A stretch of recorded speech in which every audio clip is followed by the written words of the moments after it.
The Grand Assembly Hall of the Galactic Council stretched across 3 kilometers of polished crystal floor. 47 species had gathered under the dome that displayed the swirling colors of the Andromeda Galaxy above. Delegates from every corner of known space filled the massive chamber, their forms as diverse as the stars themselves. Commander Sarah Chen stood with her team near the entrance designated for probationary members. She adjusted her uniform and took a deep breath. This was Earth's first galactic games, and the weight of representing humanity pressed on her shoulders. "Nervous, Commander?" asked Marcus Webb, her second in command. The former Olympic athlete stood relaxed, but Sarah knew him well enough to see the tension in his jaw. "Excited," Sarah corrected with a slight smile. "We've worked too hard to be nervous now." Beside them, Lieutenant James Park studied a holographic display of the competing species. Dr. Elena Vasquez, their science officer, whispered translations of the various languages filling the air. The human delegation was small compared to most others, just 12 people representing their entire world. A thunderous voice boomed across the chamber. "Attention! The Pentennial Challenge will now commence." The crowd fell silent. At the center of the hall, a platform rose from the floor. Standing upon it was High Chancellor Vex, then of the Keltharian people. His silver scales gleamed under the dome lights, and his 4 eyes surveyed the assembly with ancient wisdom. "Every 5 cycles, we gather," Vex then began, his voice carrying through translation devices. "We test ourselves. We prove our worth. We determine the allocation of resources and counsel standing through demonstrated excellence." Sarah listened carefully. The games weren't just competitions. They determined which species received priority access to new worlds, trade routes, and technological exchanges. Earth's future depended on how well they performed. "This cycle brings a newcomer," Vex then continued. A ripple of reaction moved through the crowd. Some species chittered with curiosity. Others remained silent. And from the Vrex Empire's section came laughter. War Chief Krazon stepped forward without invitation. He stood 3 meters tall, covered in crimson armor that matched his scaled skin.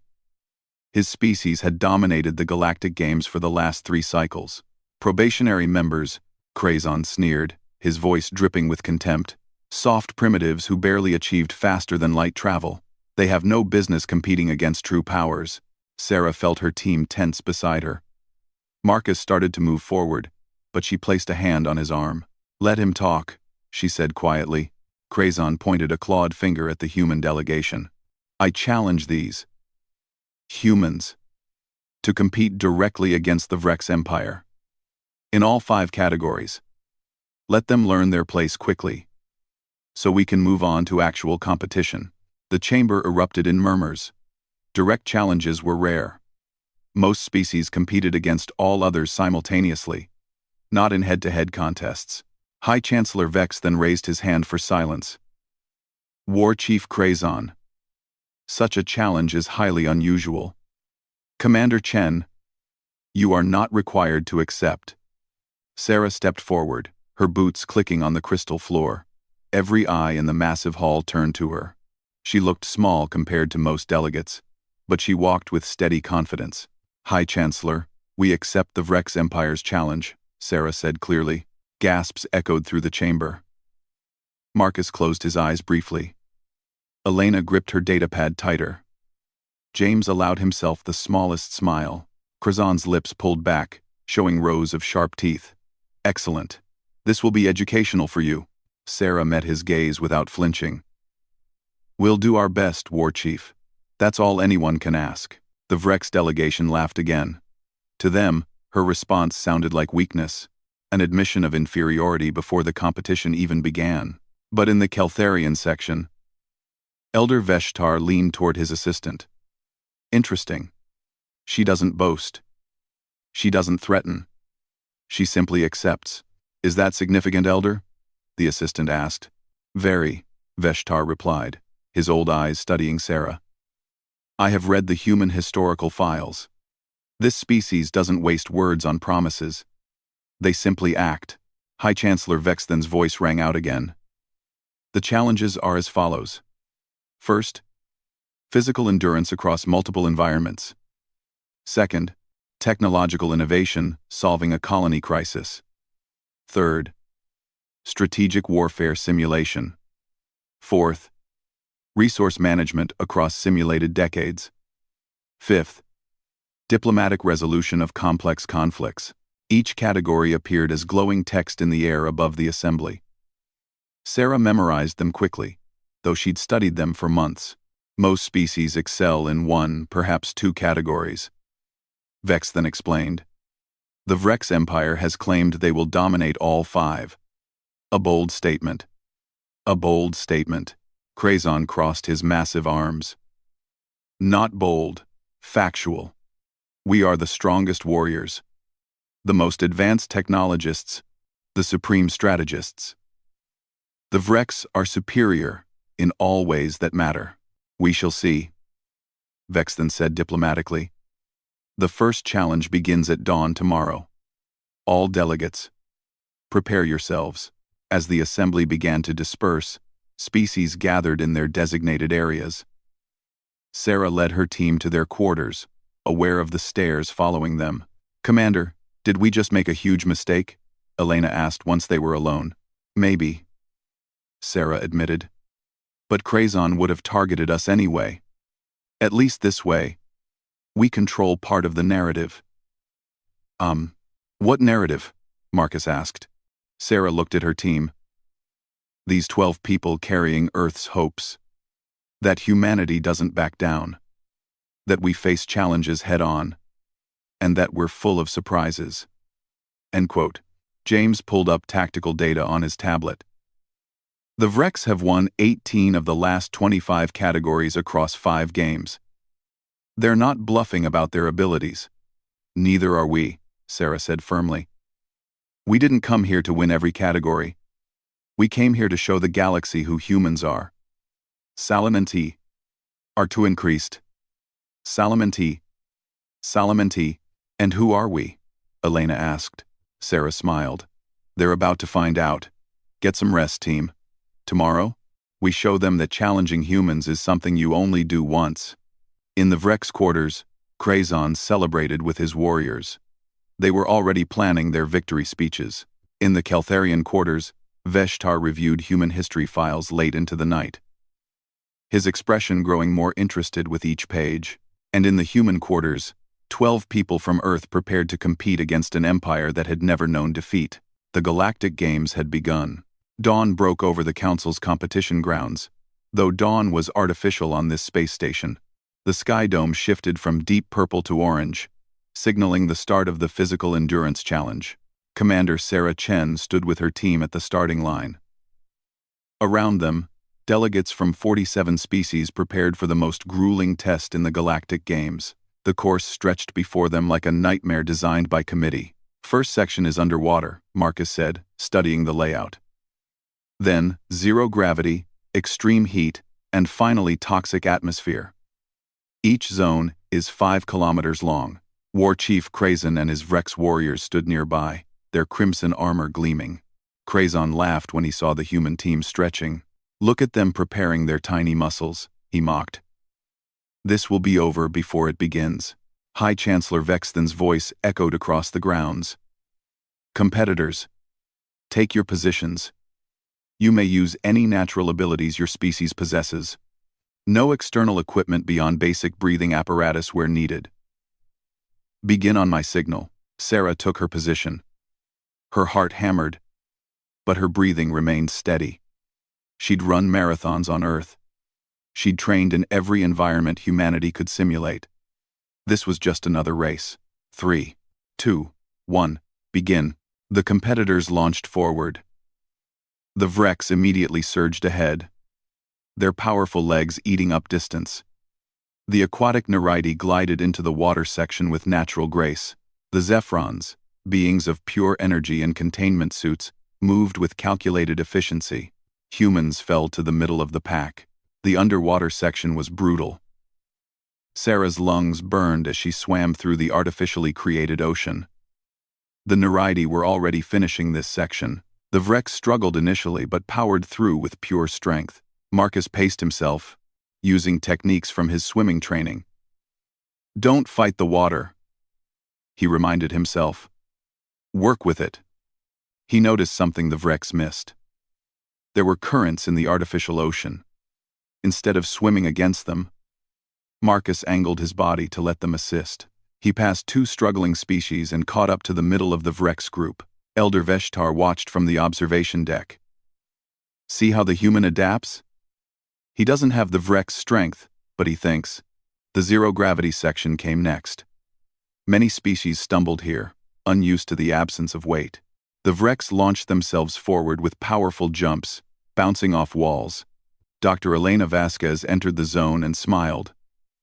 She'd spent 6 months on Earth's orbital stations preparing for this. While others flailed, she moved with practiced efficiency, using small touches to redirect her momentum.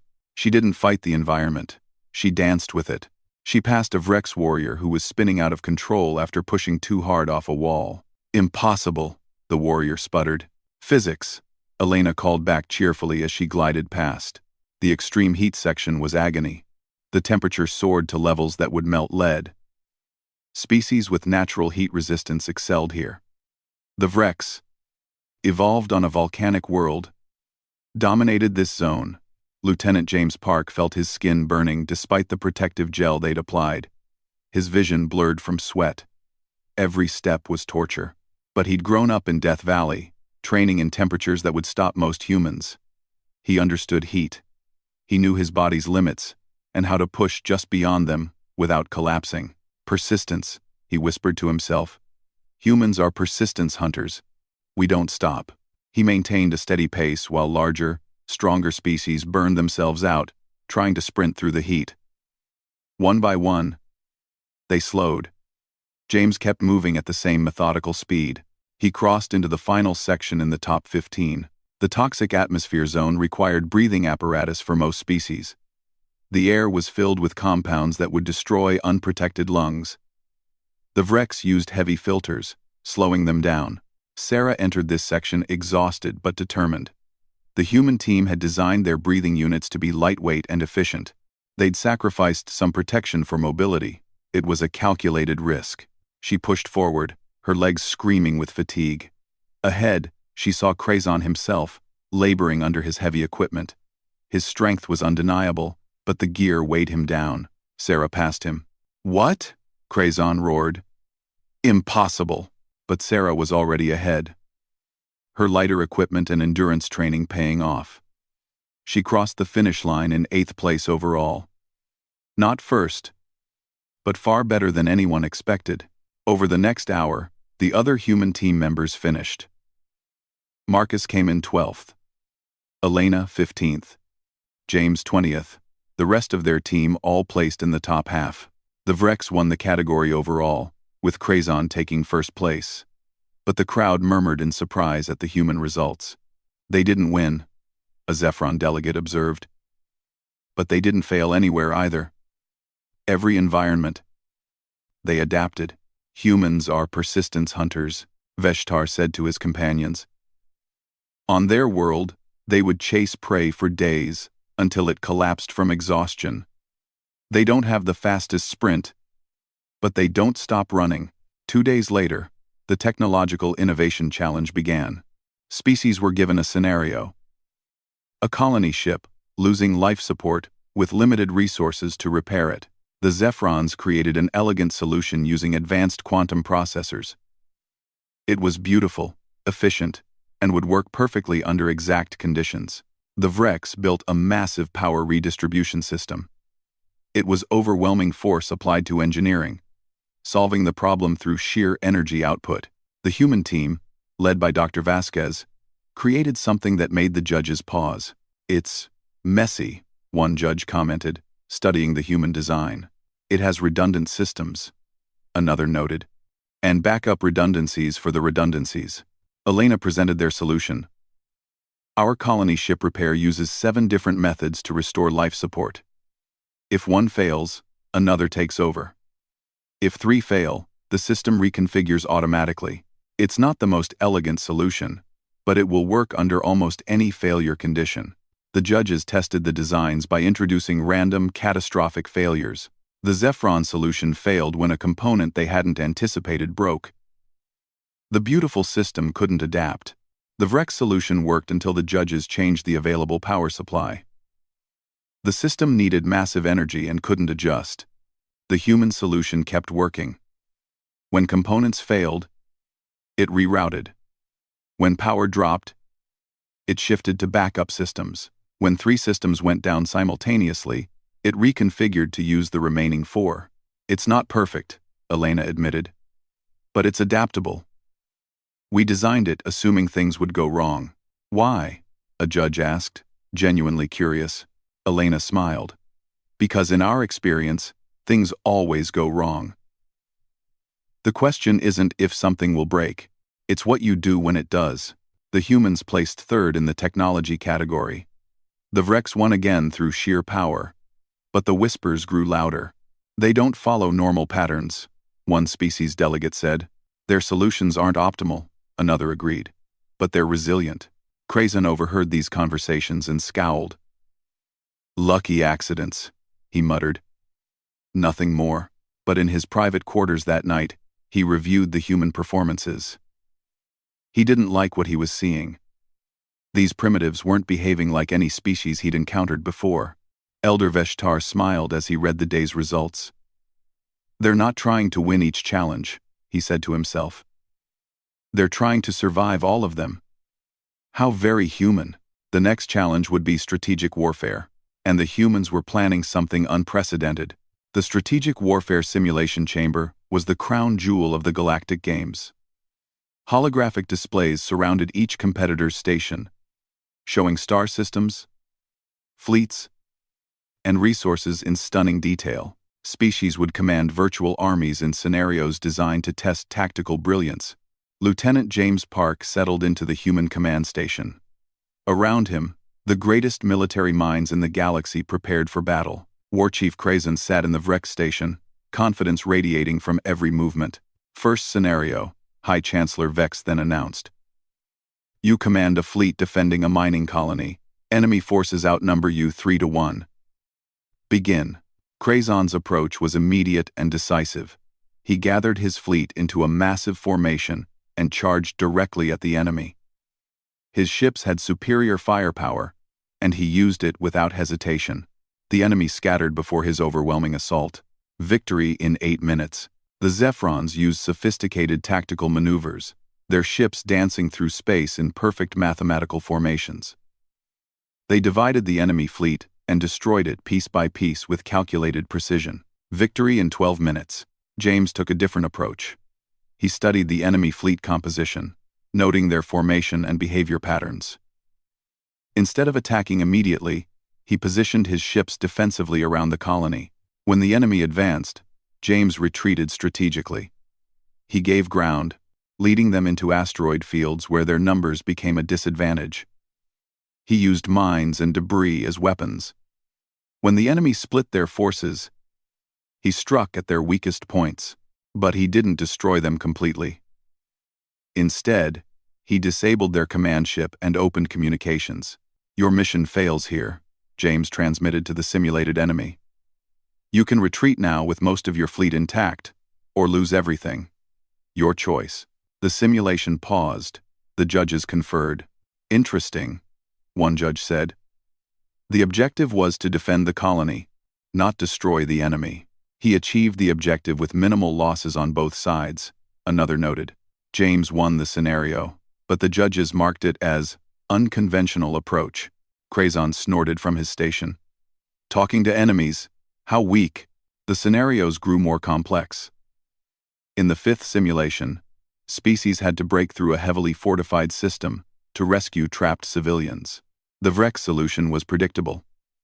Massive firepower concentrated on the weakest fortress point. They breached it through pure destructive force. The civilians were rescued. End quote. End quote. The civilians were rescued. End quote. But the infrastructure was devastated.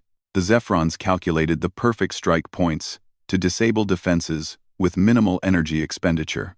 Elegant and efficient, though slow. James studied the scenario for several minutes before making his first move. He didn't attack the fortresses at all. Instead, he sent a small diplomatic shuttle under a white flag. "What is he doing?" Crazon demanded, watching the human strategy unfold. James opened communications with the simulated fortress commanders. "Your superiors abandoned these civilians when they retreated. You're holding innocent people for a government that doesn't care about you anymore. We're not here to fight you. We're here to save people. Let us help them, and you can leave with honor." The simulation was designed to have multiple response trees based on competitor actions. Most species had triggered the combat responses. James was triggering dialogue branches that hadn't been used in decades of games. "Your soldiers following orders," James continued. "I respect that. But those orders are wrong. The civilians you're holding include children. Is this really the hill you want to die on?" The simulated fortress commander responded, "How do we know you won't attack us if we lower our defenses?"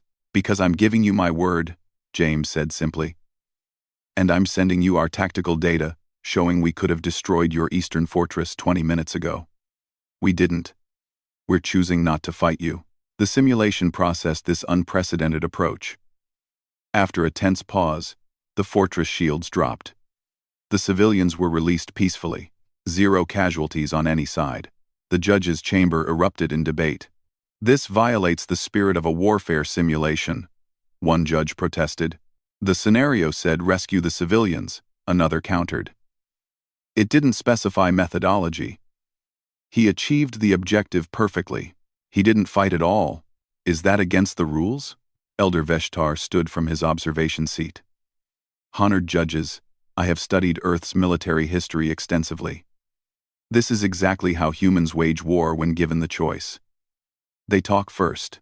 They find alternatives. They fight only when all other options are exhausted." "That's not war," Crazon shouted.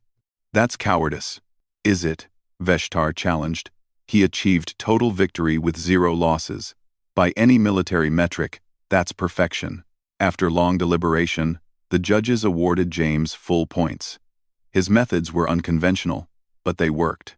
The final warfare scenario was the ultimate test. A multi-faction conflict where winning seemed to require choosing sides and accepting that some groups would be defeated.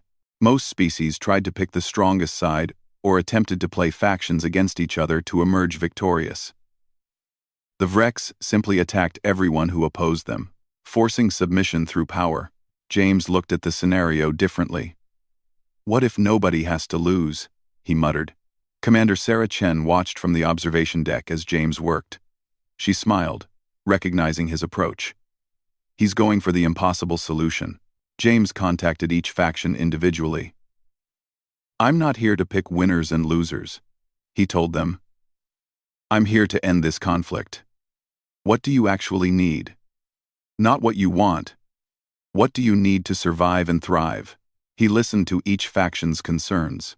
The scenario was designed to have incompatible demands, but James looked deeper than surface positions. He found the underlying needs and fears. One faction feared being erased culturally. Another needed specific resources. A third wanted security guarantees. James worked for hours, creating a framework where each faction got their core needs met. Not everything they wanted, but enough to live with. "The Relden won't accept sharing the northern continent," one faction leader argued. "True," James agreed. "But they don't actually need the entire continent. They need the water sources and the sacred sites. What if they got exclusive rights to those, and you got the agricultural land?" Slowly, piece by piece, he built a solution. The simulation had never been resolved peacefully in its 50-year history. Every competitor had eventually resorted to military action. James got everyone to agree to a ceasefire and negotiations. The judges stared at their displays in disbelief. "In 500 years of galactic games," Vex then announced, "no species has achieved voluntary peace among all factions in this scenario." The chamber fell silent. Crazon stood abruptly.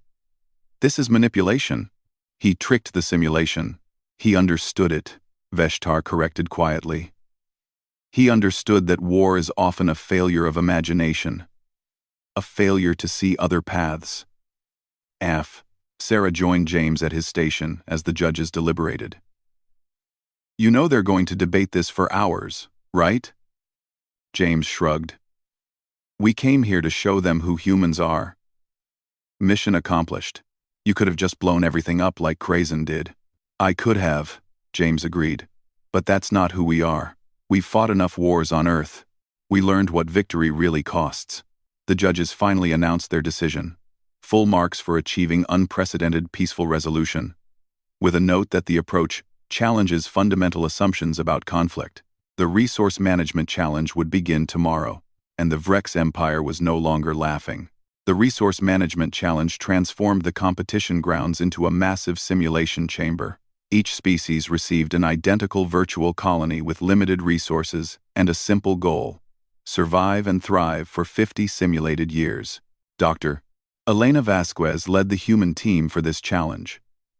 She stood before her holographic colony, studying the resources available. Water was scarce. Food production was marginal. Energy systems were basic. It was a perfect test of long-term planning. Around her, other species began their strategies immediately. The Vrex built massive mining operations, extracting every resource available. The Zephrons created perfectly optimized systems that maximized efficiency for their specific needs. Elena did something different. She looked beyond her colony's borders. Commander Chen, she said quietly into her communicator. Permission to try something risky? Sarah, watching from the observation deck, smiled. What do you have in mind? What if we don't compete? What if we cooperate? Do it. The simulation had placed colonies from different species near each other, expecting competition for resources. Elena opened communications with the neighboring colonies. Hello, she transmitted to the Delthian colony next to hers.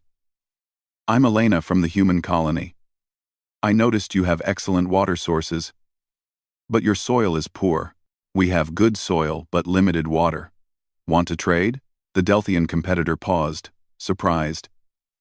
In 50 years of this challenge, no species had ever proposed cooperation. This is acceptable. The Delthian responded cautiously. Elena established a trade route. Human agricultural products for Delthian water. Both colonies benefited immediately. She contacted the Felnari colony on her other border. You have mineral deposits we need. We can offer you food and manufactured goods. Interested? The Felnari were known as cautious traders. What's your price? Fair exchange, Elena said simply. We both win. Over the first 10 simulated years, Elena built a network of trade agreements with 6 neighboring colonies. Resources flowed between them. When one colony faced a crisis, others helped. The judges watched with growing interest. She's not optimizing for her colony alone, one observed. She's optimizing for the entire region. Is that allowed? Another asked. The rules say survive and thrive. They don't prohibit cooperation. War Chief Krazen scowled at his own simulation.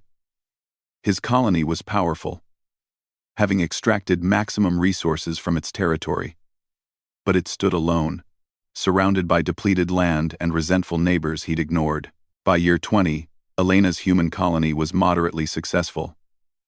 Not the richest, not the most advanced, but stable and growing. More importantly, all her trading partners were thriving too. When a plague struck the Delthian colony in year 25, Elena immediately diverted medical resources to help. Her own colony took a temporary hit, but the Delthians survived. Why help them? A judge asked, genuinely curious. It weakened your position. Elena looked up from her display. Because year 26 through 50 became much easier with healthy trading partners. Short-term loss, long-term gain. Besides, they're our neighbors. Their success is our success. The Vrex colony, meanwhile, faced growing problems. Having depleted their local resources, they had nothing to trade and no friendly neighbors. Their growth stalled by year 30. By year 40, Elena's network of colonies had become a small federation.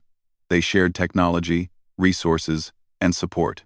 When natural disasters struck one colony, others sent aid. The collective thrived. Krazon's solitary colony struggled with resource depletion and isolation. When the simulation ended at year 50, the results were clear. The human colony ranked in the top 10 for individual success, but their entire network collectively outperformed any single colony. The judges deliberated for hours. This changes the fundamental nature of the challenge, one argued, or reveals its true nature, Elder Veshtar countered. Survival isn't about individual strength. It's about building systems that last. The humans were awarded high marks for innovative approach to long-term sustainability and regional stability. Krazan slammed his fist on his station. The Vrex had won the category by traditional metrics, but the victory felt hollow.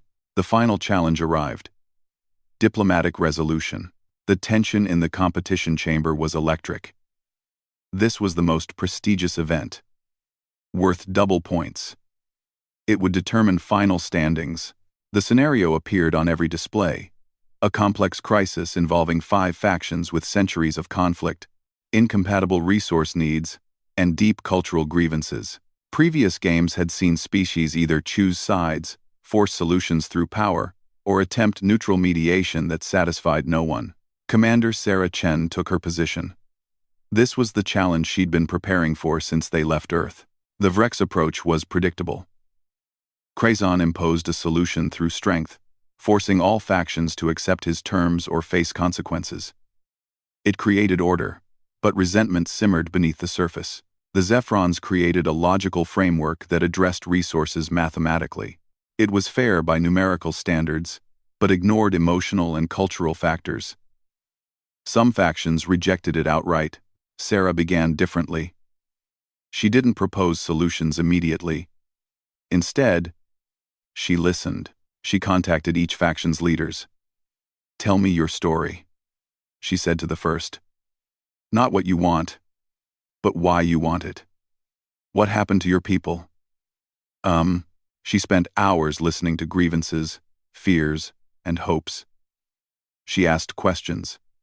She acknowledged pain without judgment. "Your ancestors were driven from those lands," she said to one faction leader. "That trauma runs deep." "I hear that." To another, "Your people fear cultural extinction." "That's a valid fear." She didn't dismiss anyone's concerns as unreasonable, even when factions contradicted each other.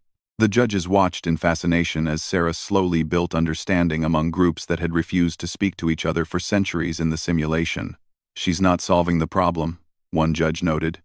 "She's creating relationships first, because relationships are the foundation of lasting solutions," Veshtar said softly. After 20 hours of simulation time, Sarah had earned something unprecedented. All 5 factions trusted her enough to listen to each other. She brought them together.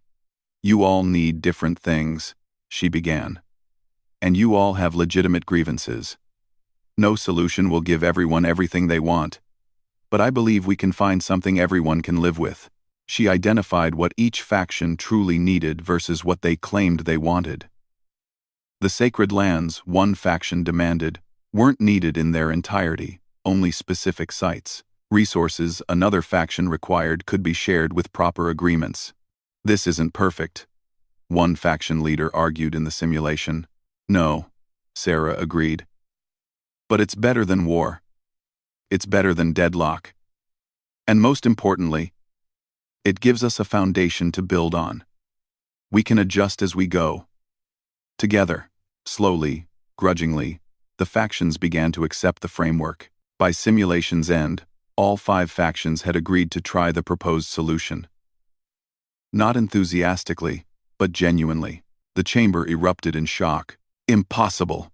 Krazan roared. "In 500 years, no one has achieved this." High Chancellor Vex then stood, his expression grave. "Commander Chen, please explain your methodology." Sarah faced the assembly. "We didn't manipulate anyone. We simply did what humans learned to do after centuries of our own conflicts. We listened, we empathized, and we built bridges instead of walls." The judges deliberated for 2 days. When they returned, the verdict was unanimous. Humanity had achieved something unprecedented in Galactic Games history. The real test was about to begin. The Grand Assembly Hall filled once more as the Galactic Council prepared to announce the final results. Delegates from 47 species gathered under the Great Dome, the air thick with anticipation. Commander Sarah Chen stood with her team, exhausted but proud. They had given everything to represent Earth well. High Chancellor Vex then rose to address the assembly. 5 challenges have been completed. The results are unprecedented in many ways. Holographic displays showed the rankings. The Vrex Empire had won 3 categories outright: physical endurance, technological innovation, and resource management. By traditional metrics, their total score was impressive, but humanity had done something different. The humans, Vex then continued, did not achieve first place in any single category. However, they placed in the top 5 in all 5 challenges. This versatility has never been demonstrated before. Murmurs rippled through the crowd. Their combined score, Vex then announced, places them in the top tier of species. Earth is granted full Galactic Council membership. The human delegation erupted in quiet celebration. Marcus hugged Elena. James shook hands with the team. Sarah felt tears of relief threatening but held them back. War Chief Krazon stood abruptly. "I demand clarification." His voice boomed across the chamber. "Are humans warriors or not? They refuse to fight properly. They talk. They negotiate. They avoid direct conflict. What kind of species is this?"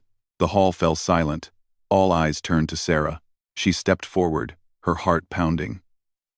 This was the moment that would define how the galaxy saw humanity. "War Chief Krazon asks a fair question," Sarah began, her voice steady. "Let me answer honestly."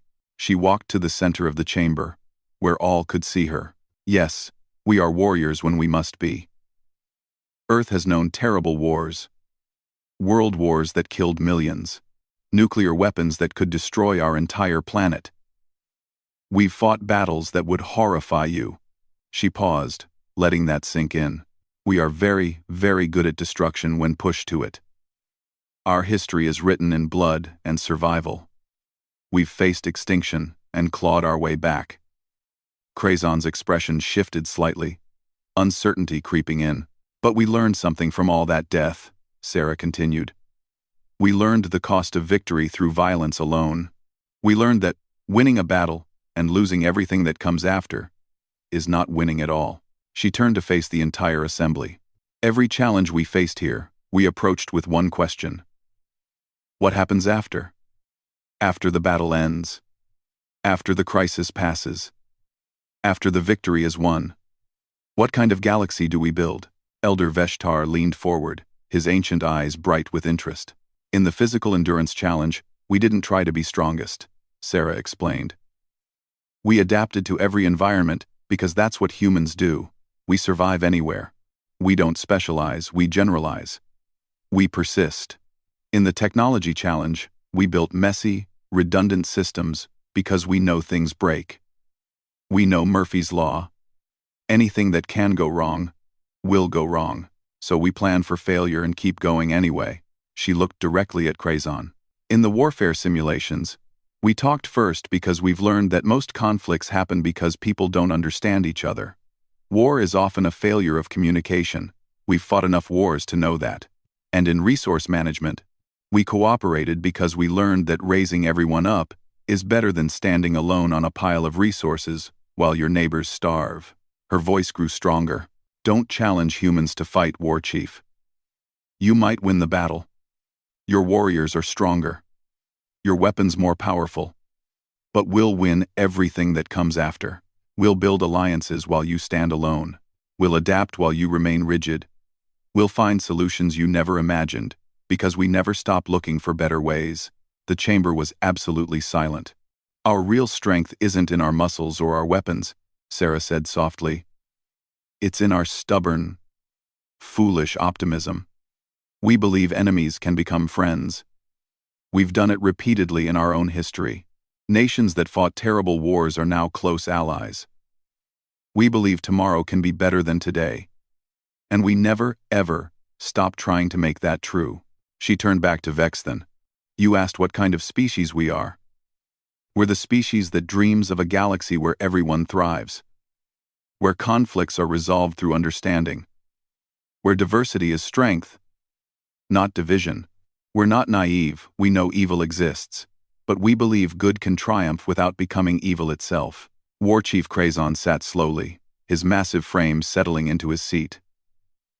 His expression was complex, not angry, but thoughtful. Elder Veshtar stood, his silver scales gleaming. I propose that humanity lead a new council initiative. Conflict resolution and long-term relationship building. Their approach has proven effective. Other species could learn from their methods. The vote was called. Species after species voted in favor. Even some of the Vrex delegation raised their hands in approval. The measure passed overwhelmingly. Sarah returned to her team, barely believing what had happened. They hadn't just earned membership, they'd earned respect. 3 weeks later, Sarah walked the gardens of the council station alone. The stress of the games had faded. Replaced by excitement for the work ahead, Commander Chen, she turned to find War Chief Krazon approaching. She tensed instinctively, but he raised his hands in a peaceful gesture. I wanted to speak privately, Krazon said, his voice lacking its usual aggressive edge. I'm listening, Sarah replied carefully. Krazon was silent for a moment, struggling with words. My people have been warriors for 10,000 years. It is our identity, our pride, our way. There's honor in that, Sarah said genuinely. Yes, Krazon agreed. But, watching your team, I realized something. We've been warriors so long, we forgot why we fight. We fight to protect, to preserve, to build something worth defending. He looked at her directly. You showed us that sometimes the greatest warriors are those who choose not to fight, who find other paths. My people. We need to remember this. Sarah felt a smile forming. War Chief, your strength is real and valuable. The galaxy needs protectors, but perhaps there's room for both approaches? Perhaps, Krazon said. Your methods. They are not weak. They are different strength. I was wrong to mock them. He extended his hand in the human gesture he'd learned. Could your people teach us? Not to replace our ways, but to expand them? Sarah shook his hand, his massive palm engulfing hers. We'd be honored. And we'd like to learn from you too.